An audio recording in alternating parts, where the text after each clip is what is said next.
রমজান মাসকে ইফেক্টিভ করতেই 10টা কাজ করবো ইনশাআল্লাহ। রাজি আছেন? এক নাম্বার হচ্ছে 5 ওয়াক্ত নামাজ। রাজি আছেন কিনা? 5 ওয়াক্ত নামাজ সাধ্যমতো চেষ্টা করবো জামাতে পড়ার জন্য। ওই যে নামাজ নাই ইসলাম নাই, নামাজ যে পড়ে না ওর সাথে কোনো খাতির নাই। খাতির আছে? কোনো খাতির নাই। নামাজ অবশ্যই পড়তে হবে, মাস্ট বি। এরপরে নামাজের সাথে সাথে কমপক্ষে 12 রাকাত করে নফল। কত রাকাত? যে ব্যক্তি 12 রাকাত নফল বা সুন্নত দৈনিক পড়ে তার জন্য জান্নাতে একটা ঘর তৈরি করা হয়। 12 রাকাত কি কি কে বলতে পারবেন?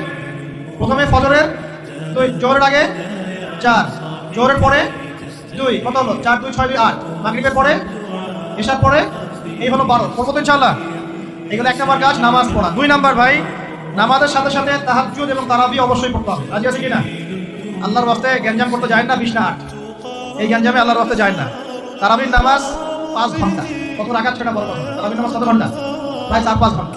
5 ঘন্টায় 8 রাকাত পড়েন, 5 ঘন্টায় 20 রাকাত পড়েন। কি বুঝতে পারছেন কথা? নবী সাল্লাল্লাহু আলাইহি ওয়াসাল্লাম তারাবির নামাজ কত লম্বা পড়েছেন? 1 ঘন্টা। কতক্ষণ পর্যন্ত? সাহাবীরা কি বলছেন? সাহাবীরা বলছেন যে আমরা তড়িঘড়ি করে সেহরি খেয়েছি। নামাজ এত লম্বা নবীজি পড়েছেন, শেষে তড়িঘড়ি করে সেহরি করতে হয়েছে। নবী সাল্লাল্লাহু আলাইহি ওয়াসাল্লামের 2 রাকাত নামাজ কত লম্বা ছিল। আমরা এখন নামাজের রাকাত সংখ্যা নিয়ে যত বেশি ঝগড়া করি, কোয়ালিটি নিয়ে এত ঝগড়া করি। কোয়ালিটি ইম্পর্টেন্ট না?